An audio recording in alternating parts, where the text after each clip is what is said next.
আগুনে পোড়া মুমূর্ষু রোগী জীবন বাঁচাতে যাদের জন্য প্রয়োজন হয় ত্বক পুনরুদ্ধারের, তবে হাতের নাগালে ডোনার না পেলে কঠিন হয় স্বাভাবিক জীবনে ফেরা।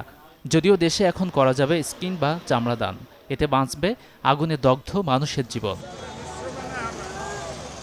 জাতীয় বার্ন অ্যান্ড প্লাস্টিক সার্জারি ইনস্টিটিউটে আছে দেশের একমাত্র স্কিন ব্যাংক, যেখানে সংরক্ষণ করা হয় ত্বক, আর সেখান থেকেই তা কাজে লাগছে হাজারো মানুষের জীবন রক্ষায়। মাইলস্টোন ট্র্যাজেডিতে আহত রোগীদের সুস্থতা এরই মধ্যে এই ব্যাংক রেখেছে ভূমিকা। ব্লাড ডোনেশনের পর সেটি নির্দিষ্ট একটি ফ্রিজারে সংরক্ষণ করা হয়, ঠিক তেমনি ত্বক বা স্কিন দানের পরে সেটিও একটি নির্দিষ্ট ফ্রিজারে সংরক্ষণ করা হয়। আমরা সেই ফ্রিজারটা দেখতে পাচ্ছি। এখানে যারা দায়িত্বশীল আছেন তাদের সাথে কথা বলে জানার চেষ্টা করব ঠিক কিভাবে এটি কাজ করে।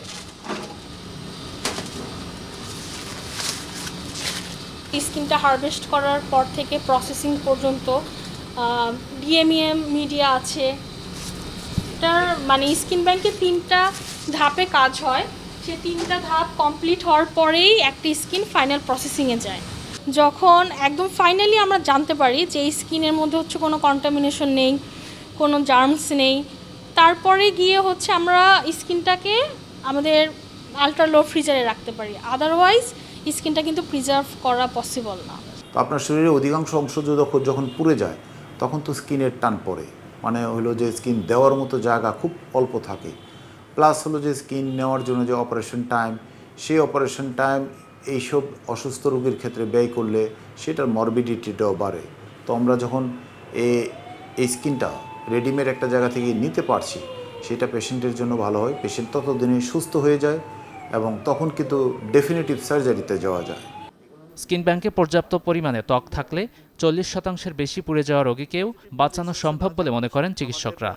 মাল্টি অর্গান ফেলিওরটা ঠেকবার জন্য আমরা যদি তাকে কাভার করে দিই প্রাইমারি স্কিন দিয়ে, ক্যাডাভারিক স্কিন অথবা অন্য শরীরের স্কিন দিয়ে আমরা দিয়ে দিই, তাহলে এই যে 21 দিন এটা থাকে, এই 21 দিনের মধ্যে অর্থাৎ তার ঘাটা আর থাকলো না, স্কিন দিয়ে আমরা কাভার করে দিলাম, এই 21 দিনে সে সুস্থ হয়ে যায়।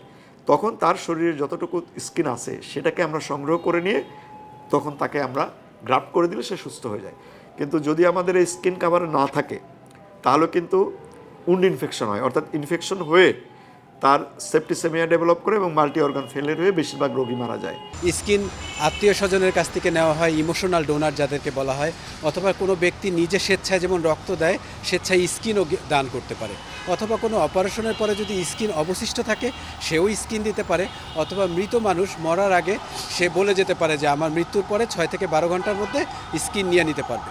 এই স্কিনটা প্রিজার্ভ করে রাখার ফলশ্রুতিতে এটা সবচেয়ে বেশি ইম্পর্টেন্ট ভূমিকা পালন করতেছে পোড়া বা বান রোগীর ক্ষেত্রে। শরীরের অন্যান্য অঙ্গ প্রত্যঙ্গের মতো চাইলে মরণোত্তর ত্বক দান করতে পারবেন দাতা।